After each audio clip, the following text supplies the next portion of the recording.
Hello, friends. Welcome to this History After Dark. I'm in charge of the Instagram, as you can see, because it's my face and no one else's. I'm waiting for my lovely friends to come and join me on the Instagram. We are already also on the YouTube. So if you would like to be on the YouTube, you can do that as well. It is up to you. We'd love to have you both places. On the YouTube, there is also a live chat and some shenanigans that appear. So I've got one's turned up. Where's the other one? Where's the other one? Oh, there's one. Hello. There she is. Look at her. Hello. Look at her. She is. Look at her.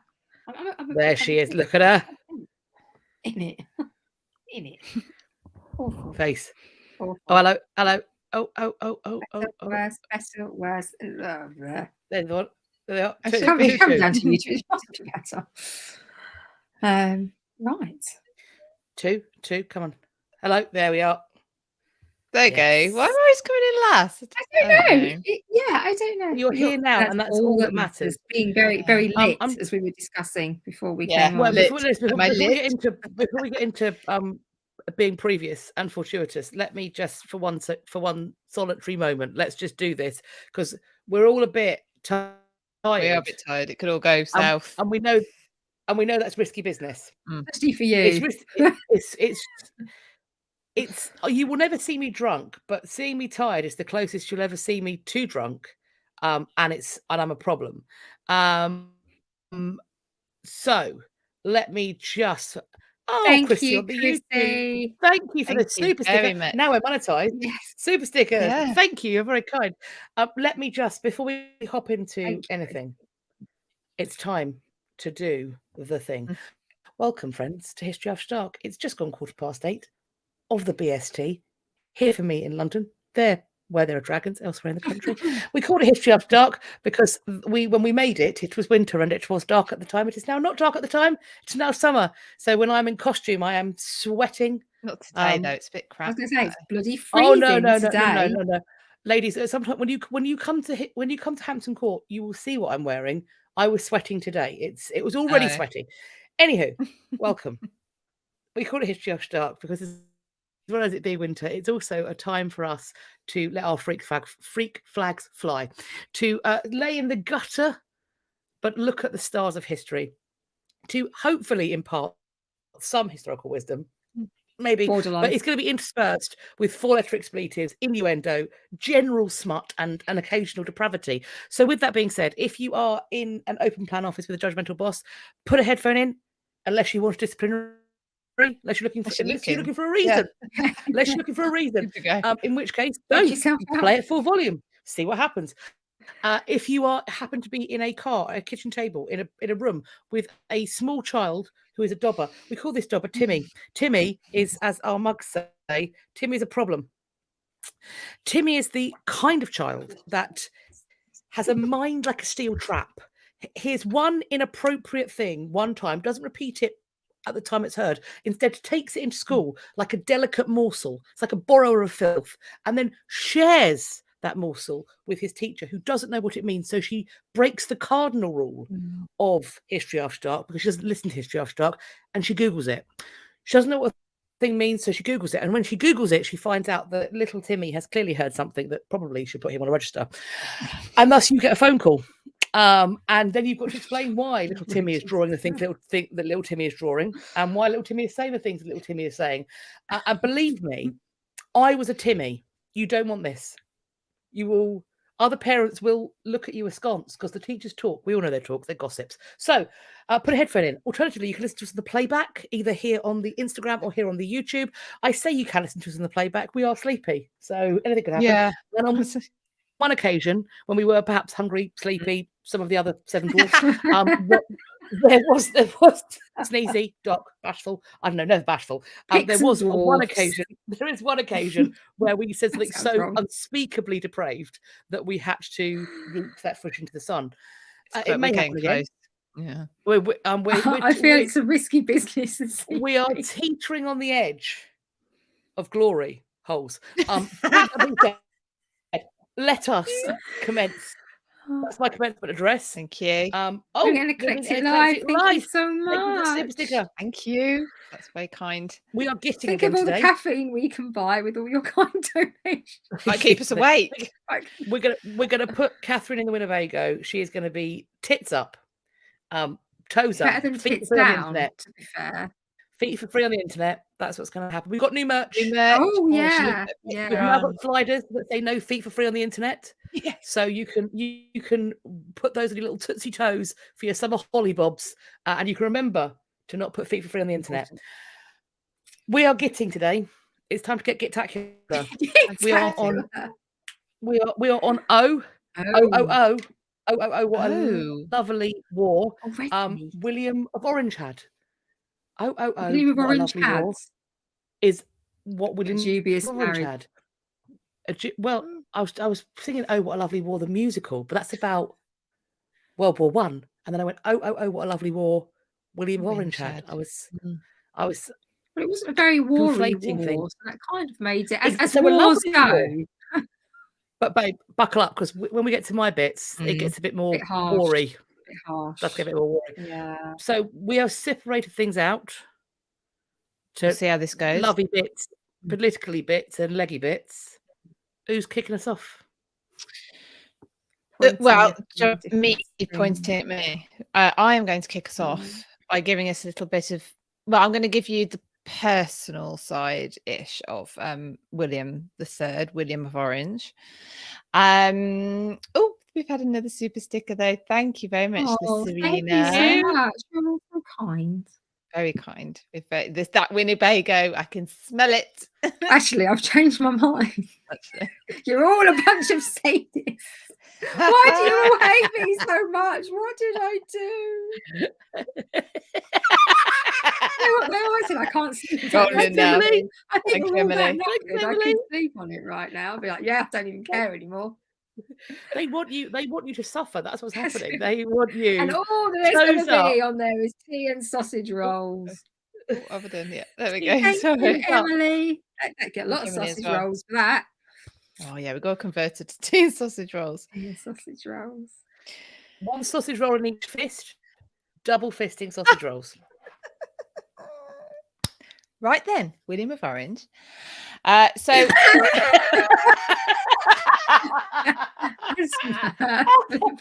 yes, please, quickly. Okay. So William was born in the Netherlands, and his father was also William of Orange, William II, and his mother was the daughter of Charles I, sister to Charles II, sister also to James, Duke of York, who is going to come up in the story quite a lot. And his father actually died 8 days before he was born. He died of smallpox, and so from the moment of birth, William was William III of Orange. Don't ask me how the Netherlandish royal family or whatever system worked at that time. Don't know. Just know he was William III of Orange. So there you go. From birth. And so his mother, because his father had died, even though she's an English princess, was his sort of guardian, but she wasn't particularly popular. I don't know why. Perhaps because she's a foreigner. But she comes back over actually in 1660 with her brother Charles II for the celebrations for his restoration. Unfortunately, she's only 29 years old, and I think she was 29 at this point anyway. And she she dies. She catches smallpox when she's over here. There's a lot of smallpox in this guy's life. There is a lot. This is going to smallpox is a running contagious theme. Yeah, very contagious. Thank God. It's a nasty disease. Awful. But so it's taken. So by the age of 10, it's taken both of his parents. Anyway, so he's growing up in the Netherlands, but Charles II is having a little bit of an issue because he, despite being able to father multiple children, none of them are by his wife, who unfortunately has around about, I think, 3 miscarriages. I think she suffers at least. And so his heir is his brother James, Duke of York, openly Catholic. This is icky stuff. So he's quite what's the word? He is very God, see, we're tired. Words don't happen. Conscious. He's conscious. I'm not.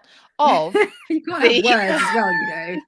Words of the optics of this. Can't have There's a everything. nice modern. So, yeah, they can't have everything. The yeah. So he's very conscious of how this looks basically, and he's trying to think of ways to make it look a little bit better. So he hatches a plan. He's going to marry James's daughter Mary, who, by the way, although James is a Catholic, Charles II has insisted that his daughters Mary and Anne are brought up in the Protestant religion, and that works as far as they're concerned. They are definitely Protestant.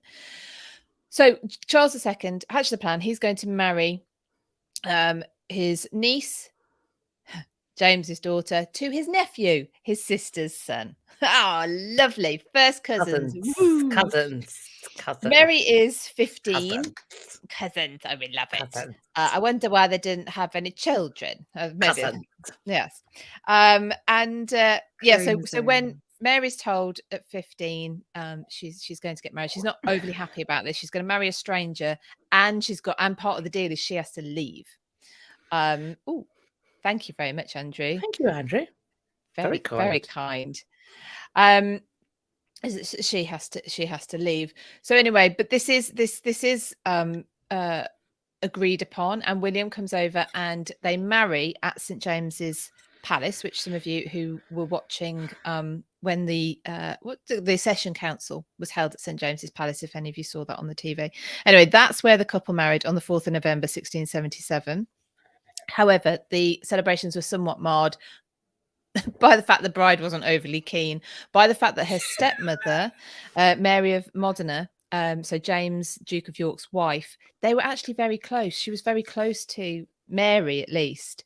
And they were just beside themselves that they were going to be parted. Mary's very pregnant at this point as well.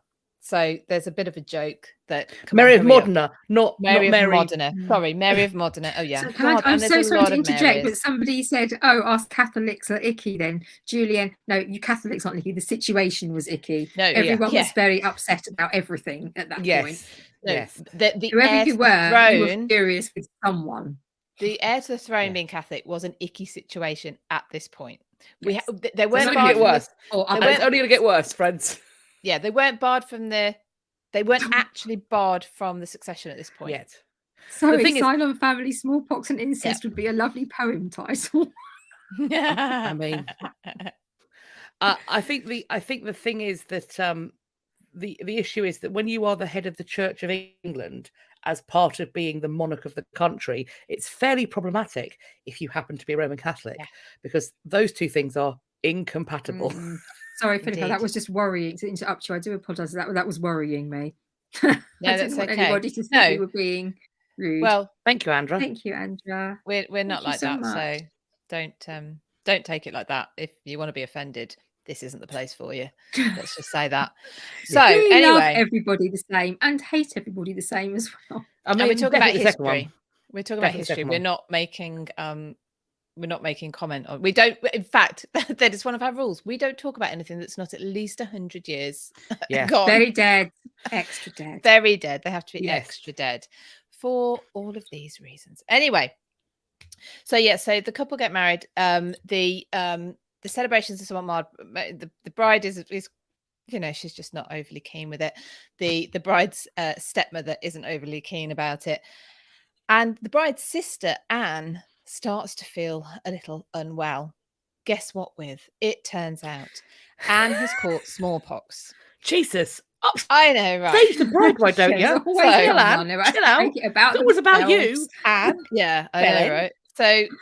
So apparently the downness of Mary's face was commented upon, but also that William didn't really look at her during the ceremonies. Anyway, so it doesn't seem to be getting off to a particularly good start. Now, unfortunately for Mary and Anne, who are the only surviving children of their father's first marriage to a lady called Anne Hyde, but they're actually James's only children at this point. William's keen to get back to the Netherlands because there's a lot of smallpox about, and he's had enough of smallpox. So he wants that. Sick of smallpox. He wants to GTFO. So they head back to the Netherlands. Unfortunately, though, this means that Mary doesn't get to see Anne because Anne is just too ill. What are you laughing at? Sorry, smallpox and incest should not be an integral part of a wedding. No. Look, I mean, welcome to history, where it is. If it's not smallpox, it's sweating sickness. If it's not sweating sickness, it's plague. And there's a metric fuck ton of incest in every royal house. These days it's chavs and COVID. Back then it was incest and smallpox. Move with the times, people. Move with the times. So anyway, so she ends up going back to So she ends up leaving. The couple then. Oh my god, the couple leave the Netherlands without seeing Anne, unfortunately.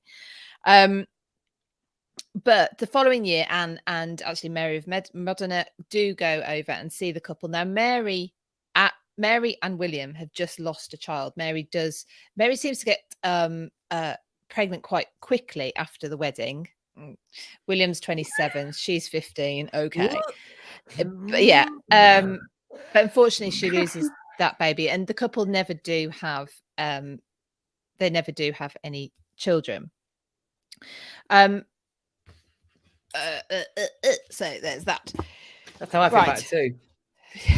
Skip forward now, but what I should say is that by this point, though, the couple seem to be very happy together. They actually do get on. So it's a little bit of a shaky start, but they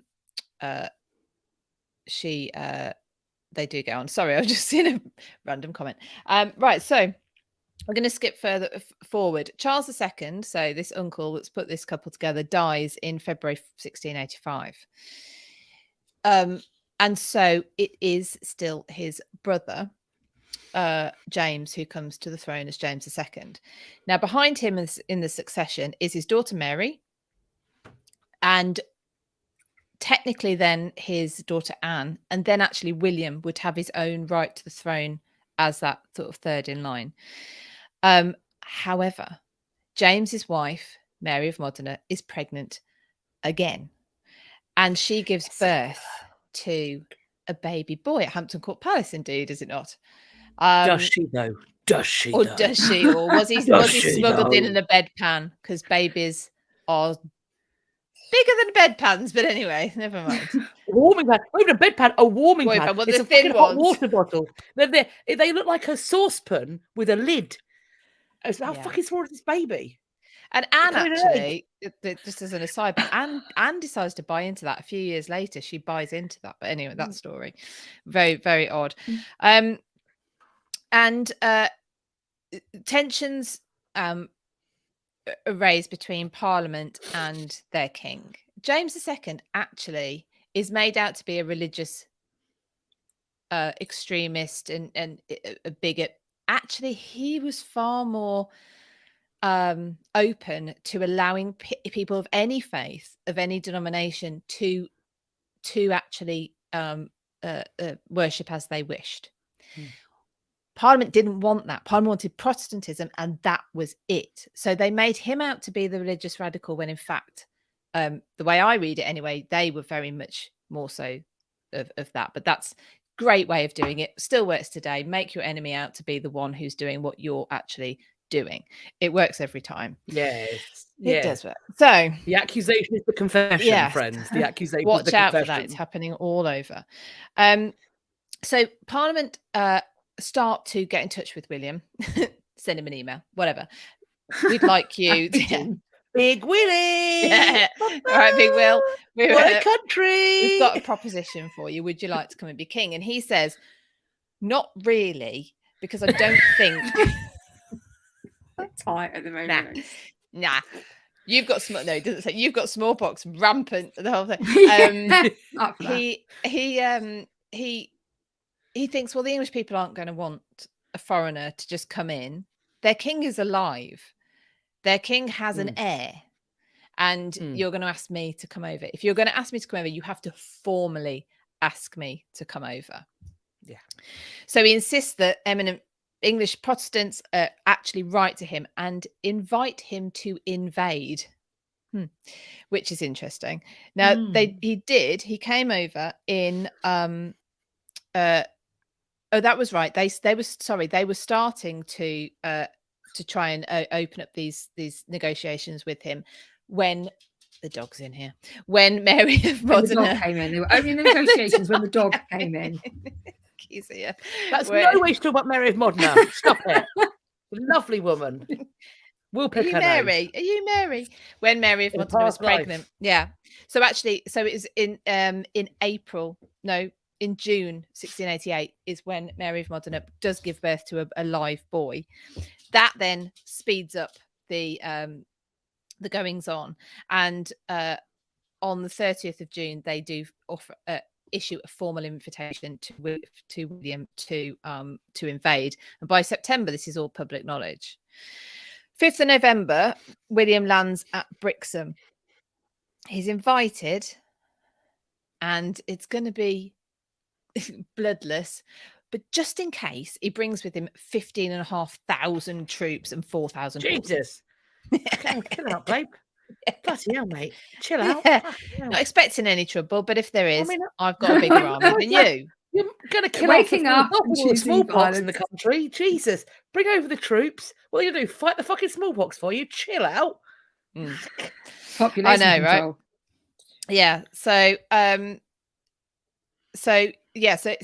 now meanwhile, James, obviously, if it's public knowledge by September, he also is very, very aware that his son-in-law and his daughter will follow up the rear, is about to invade, but with the invitation of the Parliament. Follow up the rear. Are you looking about the dog? No, follow up the rear. Does not mean that. I'll follow you up the rear, love.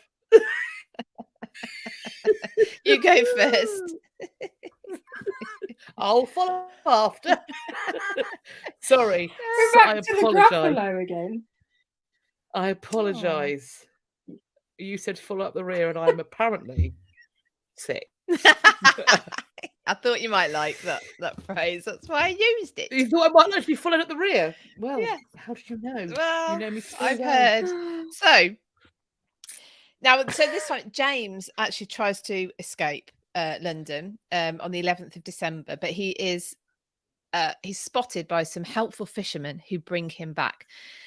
Now, he actually has a second attempt at fleeing on the 23rd of December. This time he is allowed to go. William is aware and he is allowed to go, because the last thing William actually wants is another king in the country. He doesn't want him to be a focus for Roman Catholic uprising. It's actually better if he goes and takes his son and heir with him. So he does. The following year, William calls a parliament. He's feeling a little insecure. Poor Willie. Yeah, poor Willie. Because actually his wife is eligible for the throne, not him. So he wants a joint, he wants to be a joint monarch. He doesn't want to be a consort. He wants to be the joint monarch. Now, we saw this sort of with Mary I and Philip of Spain.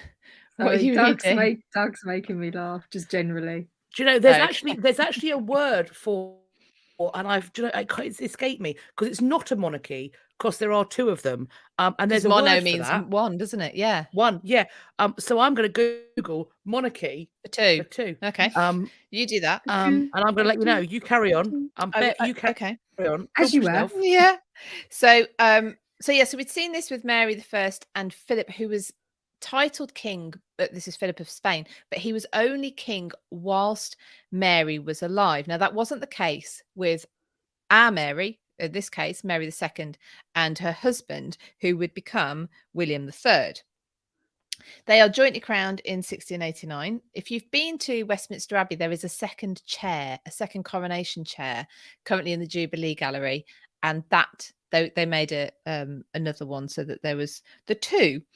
Um, Is that what Camilla sat in? no, Sorry. no. I think it actually looks like a replica. You know, it's yeah. I think unless that is. Sorry. I mean, no, they the made Queen. another chair. Oh yeah, the Queen, The Cammy. We're so used to Has calling them a- by their first names. It's like, I know. yeah. Sorry, So we call this Parliament. Now the Parliament, so on the 13th of February 1689, the Parliament passed this Declaration of Right that deemed that because James had fled London, fled. Fled the word. Fled. It's the past tense of that word. That's right. Left in a hurry. You're all tired. So because James had fled London, he had effectively abdicated the throne. He'd left the throne vacant. Bit mean, but that's how they decided to interpret it. Now that was it. That piece of legislation also put into I don't know if this was it. This or it's one of those. This also put into law the line of succession, which went from then it actually said that if Mary dies, this is that William will continue as king. So that's how it differs from the first Mary the First and Prince Philip of Spain, who was sort of title king. I found this really interesting. So then it would go to, if they hadn't had any children, it would go to Anne. But in the line of succession also appeared any children that William might have with a second wife, because I suppose he is actually, via his mother, he has got a claim to the throne. But it is this point where non-Protestants and any person who marries a Roman Catholic is barred from the throne. So it's this point that is actually put into an Act of Parliament. They also passed something called the Act of Tolerance, which was anything but. So this was tolerant to only basically certain Protestant non-conformists, so not to any Roman Catholics, not to any other faiths. So this is what I was talking about before with James II was actually far less discriminatory than there was, because James II had passed something called the Declaration of Indulgence that gave freedom to people of all denominations to worship as they wished. But anyway, so those sorts of things came in. Really, with William and Mary, we see, I'm sure Kat you'll talk about this, but we see the degradation of royal prerogative, the rights and powers of monarchy really start to get stripped away under William and Mary, because they're not actually, as people, very interested in the power. They don't come across as being that interested in it at all. They, as far as I think, it was them who abolished the touching for king's evil. They did not see themselves as divine. They did not see that they had any special, any particular special powers that could heal people. So they stopped doing that. So things like that. Right, I'm conscious of time now. Another thing I should mention, though, is the couple. So they were a bit of an odd looking couple. William was much shorter than Mary. Mary was actually quite statuesque for the time. And well, for now, actually, I think she was about 5'10", 5'11", something like that. William was much smaller. He was asthmatic, so London did not suit them, and they relocated from Whitehall to Hampton Court. So it's William and Mary, of course, who start tearing down the Tudor Hampton Court Palace and building their Baroque Palace, which is, and we end up with the two sides of the same palace now, luckily. But anyway, that's where they also bought Kensington Palace because people in London, the authority, the Parliament in London, were not happy that they'd moved so far out. They hadn't got access to them, etc., etc. So that's how come Kensington Palace came into the royal portfolio. Nice work. Yeah, I like that one. I've kept that in. Look, good. We'll give us some points for that. Scorecard. Yeah.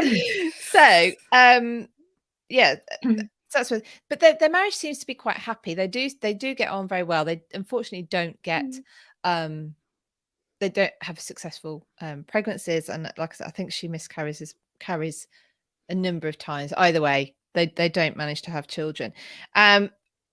So I looked at whether he had mistresses because I thought this might be interesting. Apparently, he may have had one, not very not particularly prolific, but then he wasn't. Her name was Elizabeth Hamilton. Her nee Villiers.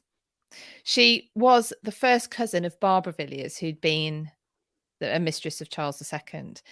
And she had like a nickname though, didn't she? That was a bit. I don't know.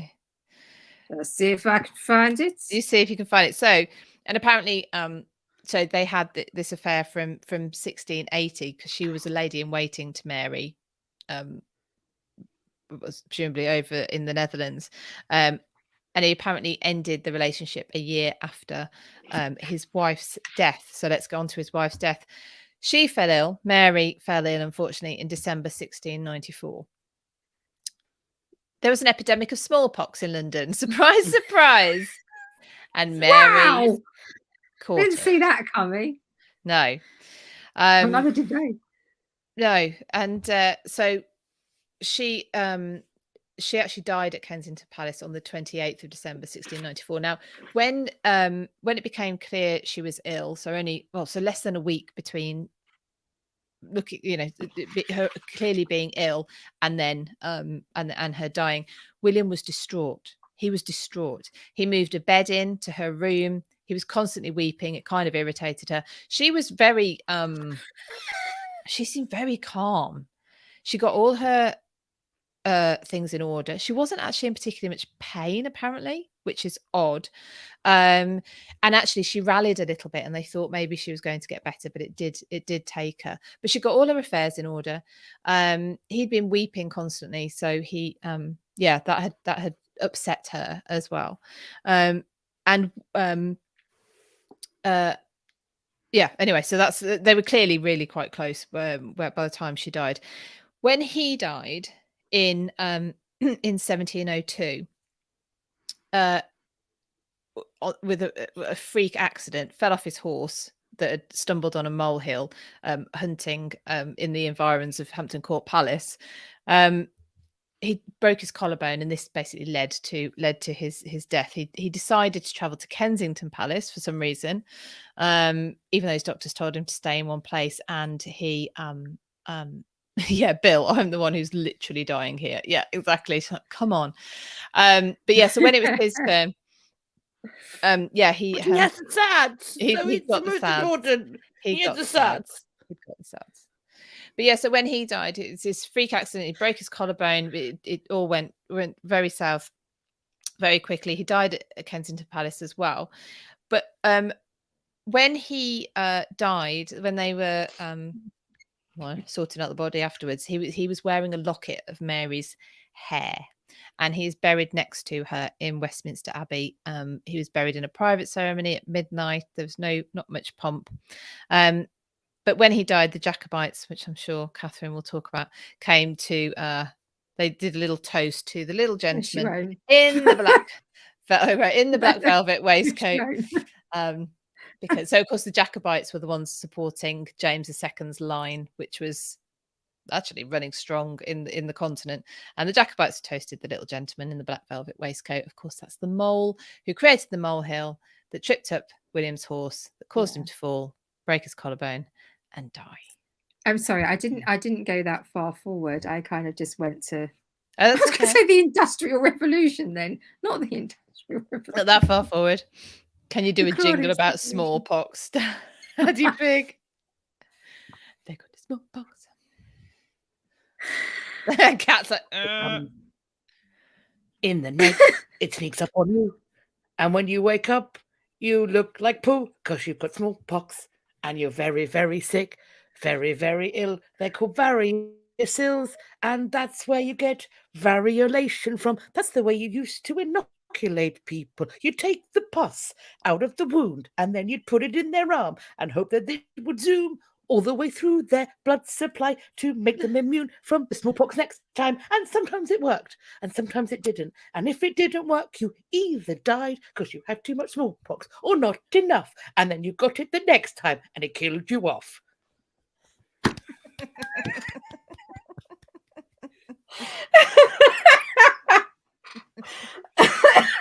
The smallpox jingle, everybody.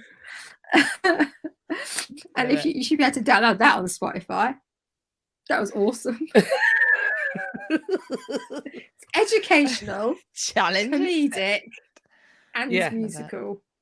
See you on the flip side, Horrible Histories. Yeah. You've got the King song. I've got the Variolation song. I see the Also- Kings and I raise your valuation. Can't say it. That. Her apparently- mistress was I like- Squinting Betty. Oh right. Dirty bitch. What baby was squinting? Apparently, Which eye? the word is a diarchy. Ah, Well, that would make sense. Yes. Yeah. Yeah. yeah. But that also refers to people who share where two nations share the rule over somewhere. But it also seems to be being used when you have a dual sovereigns. Not to be confused with like two big knuckle duster rings. To be fair, Esme says horrible histories does have stupid deaths. I mean, we've done that in the We past. did play We've Stupid done an Death. We episode. did do Yeah. stupid deaths, last night. We did- yeah. No, we played Right. it, but we played it at Philippa's house. We didn't. Oh, we haven't done it, have did. we? We didn't do anything with it. Oh yeah, we played it privately. Right. Sorry, everyone. I forgot. you weren't included. Hang on. It was Right. great though. You'd have enjoyed it if you'd been there. Loved it. Yeah, it was fantastic. That was early days. Now Had. then. Now then.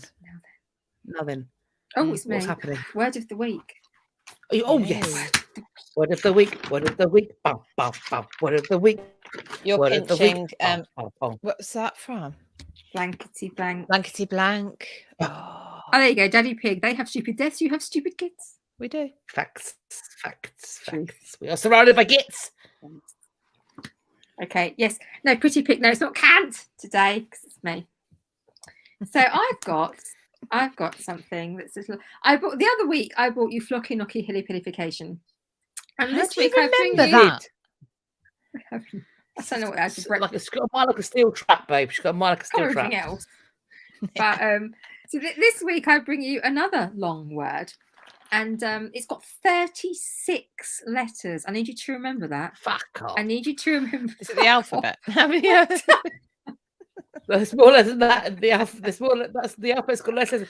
Is it I've that, got is it no that idea. place where you can't pronounce in Wales? Is it a Welsh No, one? because you In can't Wales? pronounce that. Goch, goch, goch. All right. Always ends like that. So I need you to remember the fact that this is a long one. Aye, aye. Bitch. Okay, I've got to try and pronounce. Give me a long one then. I've Come got on. to try and Give us a long pronounce one. it now. Fuck. Hippopoto monstrosi. Hang on. Hippopoto monstro se equipped aliophobia. Well, I'm clear there. Bloody hell. I'm going to trip off Potato. the tongue. Monstroses quit aliophobia. I probably didn't say that right. Anyway. Is it a fear of a fat baby? A gigantic, freakishly large, like I'm talking Like they look some like kind of nuclear accident happened. They are the had size of like Godzilla. 10 lots of Is it- gestational diabetes. the ones that Is look it like a adults. fat baby? The ones that look like adults, but you know, you look at them, you go. They look like you look a bit you weird. look like you're gonna look the same when you're 50. Yeah. Those. Well, And actually, your legs are the size of a tree trunk. Gritty Pig and Oh, Daddy Pig Daddy- have got it at 36 letters. It is a Crawley, and ironically, the fear of long words. But now my next question is, what is the fear of a gigantic fat know. baby? An 80-foot tall fat baby. can't What is that help you fear? with Mr. Tell Mr. me, Stay what Puffed is it- phobia. what- I don't know.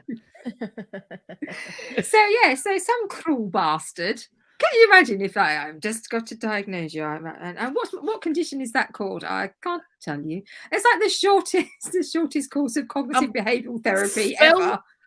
spell dyslexia and say dyspraxia. I double dog dare you, Mm. because those motherfuckers knew what they were doing. Yeah. It's just like, Me yeah, neither. it's the shortest course of CBT ever. Here's this. Broken, fixed, done. So yes, so Right. just a little bit of hippo. It's a little bit of like etymology. So hippo is Greek for horse, and potamus meaning river. So water horse is like a hippo. The Oxford Dictionary calls hippopotami something very large. Something very large. Monster, Like a 20-foot, baby. 200-foot fat baby. There we go. Monstra is Latin in origin, monstrous being or something huge or terrifying. Sesquipedalio is derived from the Latin meaning measuring a foot and a half long. And phobia obviously stands for morbid fear. You have to say it like That's a that, well dramatic overused effect. word then, isn't it? Yeah. That's a well overused A word. morbid fear. Not Morbid just fear. feeling a bit worried, concerned, or upset, or a bit scared. Morbid fear. It's used What now does for a just morbid something you fear don't look like. like? Well, so It probably more looks a little than- bit like pale, clammy. It's got to be a proper, like, you know, if you've got a fear, like if you're claustrophobic or you're, I don't know, Scared of spiders, I mean, that's a cucumbers. like panic fear, fear. like, you know, stops you in your tracks. That's a panic fear, though. Yeah. What's a morbid fear? Oh. Morbid fear. Well, it's like death and shit, isn't it? What?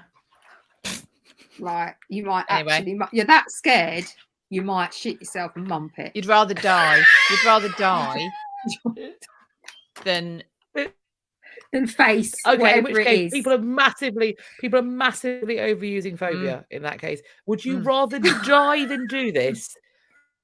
Because if the answer is I probably would rather live and do it, then it's not a fucking morbid phobia, is it? It's not morbid fear. You just attention seeking. Buckle up. I have a fear of You're just attention doing it for seeking people. attention. Yeah, we need to find them. So has anybody here got a morbid fear then? I don't like snakes, but I only found that out by being next to one. So I don't know. I don't know. I think if I they think were that's- going to lock me in a priest hide, I'm not sure. Well, if one of that's those massive claustrophobia, spiders isn't it? came and jumped on my face, I think Ugh. I would actually rather die fight than have to keep I'm not reliving good that with moment. heights. No, heights. I'm bad at heights. I'm very bad at heights. I definitely have a kind of anxiety, like flop sweat response to heights. And I don't like jelly. A lot of people I don't don't- like jelly. I don't want it in my mouth. Oh, jelly's great. You I can love keep it. jelly. No. I don't. You see, I No. have a similar thing about cucumbers. A little bit Yeah, scared. you do. of That was cucumbers. odd. I'm sorry, but that was odd seeing your face when you took a bite into I a thought she was being sandwich. poised. But no, but here's the I thing. thought, yeah. I would feel exactly the same about it. If you gave me jelly by accident, that's exactly how I I'd wouldn't react. put jelly exactly. in a sandwich though. So that won't happen. Stranger No jelly things was. have You come happened. from outside. You come from outside the keyhole of England, so anything's up for grabs, really. It's just dragons and jelly sandwiches. That's all it is. For our Americans, of course, jelly is jam in Jam. America. Yeah. You can have a jam sandwich, but I love a jam sandwich. a jam sandwich is fine. What do they hang on? They call it Jello. I don't like Jello. Jello. Americans. Yeah. Americans, I don't like Jello. I'm happy with jam. I prefer an apricot. oh, One of the dear. Oh, mama. apricot jam is Mama. my favourite. Yeah, I like it. It's good times. In fact, I think we were on Zoom once and I made apricot jam and I offered you some. Apparently, in order for a person to meet a criteria for a diagnosable phobia, the fear has to disrupt life functioning in significant ways. Oh, I wouldn't Yeah, say that was morbid. Definitely phobia. yeah. Well, it depends. Yeah. I wouldn't Zoe go just to said that she- Australia because of spiders, but like Ooh, it's I saw not some like great life or death. spiders in I Australia. mean, Australia sounds Yeah. scary because everything's trying to fucking kill you there. Mm. Apparently, Zoe just put something horrific. I had jelly in a tortilla wrap once. The UK jelly. No, why? That's like a bad That makes no pancake. It's a sad sense. pancake. It's I no don't pancake. It's an understand. pancake. That's a mix of. It's a bad pancake. Right. Doug says, I have a morbid fear of fire, eating shit, running at oncoming traffic and licking tramps. So far, it's seen me well. Fair. I mean, Advice to live by. does it not disrupt your day-to-day life? How do you even live? How do you live with those fears, frankly? Those are my day-to-day activities. Oh, moths. Mm. Moths kill Oh, it fair with enough. fire. Yeah. I suppose we should move on. I mean, I don't know about you, but we're 3/4 an hour in and we were Yeah. knackered before we started. Sorry, that was my fault Right. for being way too long. Well, I mean, so there you go. So that was a phobia of long words, and some prick who made it a really long word because they could, and Yeah. why not? Because they knew Latin. But yeah, basically. Okay, so some of what I've done is overlapped some of what Philip has done, because what I'm talking about in terms of sort of normally we do middly bits. It's not so much middly bits as William's career as a military man, because that really underpins who he is and basically how he got to be in the position that he was. Because if he'd shown, I think, very I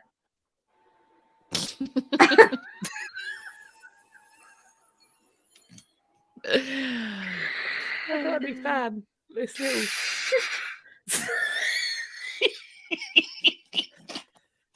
It got a bit warm.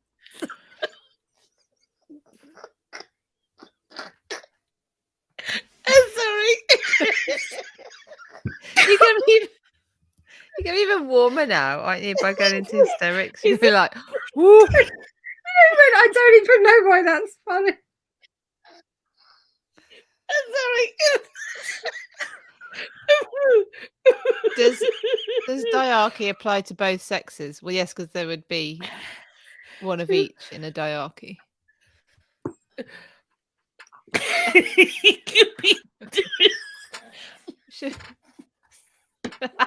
What was that?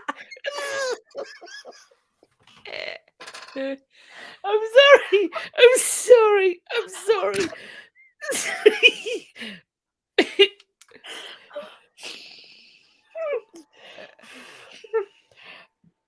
Oh God.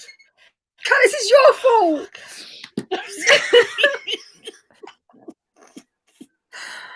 And also Philip, well, Okay. yes, because there'd be one of each. That's the way you said it. Cylon, I'm confused. Yeah. Well, what happened was Kat had a fan and Catherine lost the plot. What's not to follow? Don't make it worse. Don't make it worse. Oh, God. Welcome. Maybe you've not Sorry. I'm sorry. I've done my bit. I'm I can't even sorry, I'm take over. sorry. I'm so sorry. Okay. Okay. Right. Bye. William Orange. Williams. There's lots Yeah, of people Orange going William. on about jams. Orange would be marmalade, wouldn't it? I love marmalade, but not with the bits in, not with peeling.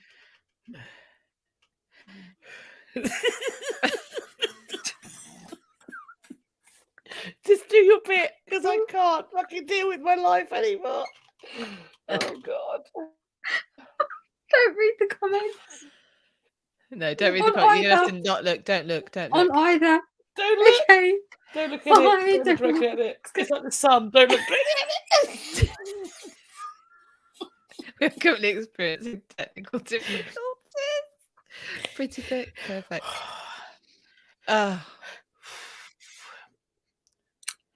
Right then. Right. William of Orange. Okay. Yes. So Him I've tried to this will calm us down. I could go into detail about all the precise locations of the military manoeuvres on the water. That would sort of sour us all up, wouldn't it? No. Brian, I don't know what's going on, but I love it. You do love it, Brian. You do. I've heard that. All right. Okay. So anyway, Orange jam is marmalade. That's what I isn't said. it? Marmalade. Yeah. Oh yeah, sorry. Yeah, but not with bits in. Oh yeah. No! Right, that's going on your toast Right. next time. Jesus, lady. No. Would Yes. you eat an orange without peeling it? I don't No, care. but would eat but it's candied different. peel?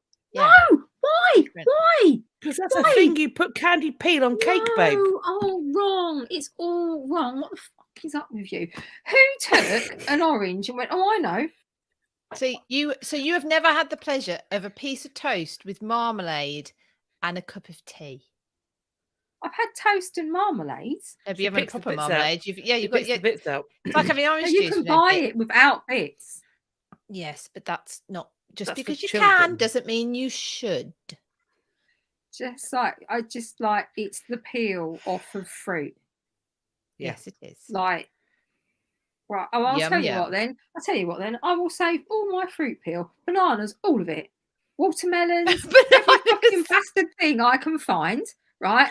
I will make it candied, and if you fuckers don't eat it, then I'm throwing this shit right back in your face. But you only do it with No. like, citrus fruit. No, You only do it with citrus fruit. It's fruit peel. Apparently, it's a fucking great idea. Not I husk. don't know what is wrong with you. What is wrong with you people? Why would you eat fruit A peel? lot. A lot is wrong with us. That's why we're friends. Come on. Yes. In the Winnebago, we are only going to stock orange marmalade with bits. I'll pick the bits out. I will You pick will them. not. I will pick them out. Like that's going to spite us. I mean, I will find it amusing to see you furiously there with your tweezers over the toast. Yeah. What you need to be Right. worrying about is what I'm going to do with the bits I've picked out. Oh, don't play the Billy Big Bollocks. He'll have you in a fight. Right, go on. What if you fall over on bits of marmalade, you don't? Come on. Right. Anyway. Tell us your things about William William. Orange, yes. So had he not been a very adept military man, because he was an extremely adept military man in all manner of things, not just on the battlefield pointy swordy things. He was good at that as well. So I wonder if he hadn't sort of like been so adept at this very early on, very easy, shown a very natural flair for this, whether or not he would have had so many people invite him to take the throne. So between 1664 and 1674, the British or English, British or whatever it was, fought 2 wars with the Netherlands, and both times they sort of showed themselves up to be sort of really disorganised, a very poor military base. And one thing you can say about under James II is that this was not a good show. He didn't really have the military thing going on, did he? So straight away, in terms of kingship, that's a bit of an epic fail. It is a little bit of an epic fail. So in the second one, during the second of these wars, William was 22, and he was already becoming quite prominent. So he was the Captain General of Holland, the Holland armies. And at the time, the English were in league with the French very much. And so William was involved in the forces fighting Louis XIV, who will come up again and again and again in this saga. And William allowed himself to become, and this was something that he excelled in all the way through, he allowed himself to become the centre of a propaganda piece, which really said, look, the United Territory, the United Provinces have just been freed from one form of sort of Catholic dominance, and now look at this situation, we're at risk of that happening again. We're going to stand behind this French guy, and the English are in league with them. We have to stand up. And he kind of inadvertently became a figurehead for this avoiding the return to Catholicism like this. So delivering them from, just passing everybody from the Roman Antichrist, if you like. And so he kind of he wasn't a king, and he wasn't officially in charge of the Dutch Republic, but he was almost like the head of state inadvertently. So this wasn't a sort of an official position, but everybody treated him as such, and he it was almost accepted that he was, even though this was never a title that was formally offered to him in any capacity at this juncture. And he didn't really have much experience at all in battle and everything like that, but people could just see that he had a real flair, because it wasn't, as I said, just on the battlefield. He was very good at compromise, negotiations, getting people to sit round a table. When I say play people off one another, I don't exactly mean it like that, not in a sneaky way, but he could really put one into position and kind of say, this will work with this, this will work with this, and he could get people to really work together really, really well. And lead sort of in that capacity, and I'm not even just talking about people in the Netherlands. I mean, he's, and we'll see a little bit more about this. So in 1678, the United Provinces signed a peace treaty with France after sort of a decade of all this coming and going. And actually, slightly bizarrely, I don't really understand why, because I suppose I don't know enough about the conflict, but Louis XIV was kind of seen as the victor. Now, he was an arrogant bellend, and he couldn't on his death. Did he know? Right. You never know. It's like, was it like being dead and stupid are the same thing? You don't know. Everybody else does, but you don't realise. And So he kind of like, so he'd got this peace treaty. It was widely accepted that he'd been the victor over all of this situation, but he couldn't leave it. You couldn't leave it. It's one of them. He couldn't leave it. So he had to keep poking the hornet's nest because he was like really arrogant, and he decided that he was going to target William of Orange, or Woo as he is in my notes. Woo. Like Woo. Woo. Woo, woo. Yeah. So, and he just had this massive ego with him. So what he decided, Louis, so what he decided to do is he sent French troops in. There was no need for this. Where's the need? Sent French troops in to invade and occupy the provincial city of Orange, which was a personal fief. Is it fiefdom or fiefdom? Fiefdom. Fiefdom of William's family since 1531. So this has been knocking around for a while. So of course William's a bit cross. You would be, wouldn't you? A bit cross. So the town had been a refuge as well for the Protestant Huguenots. So obviously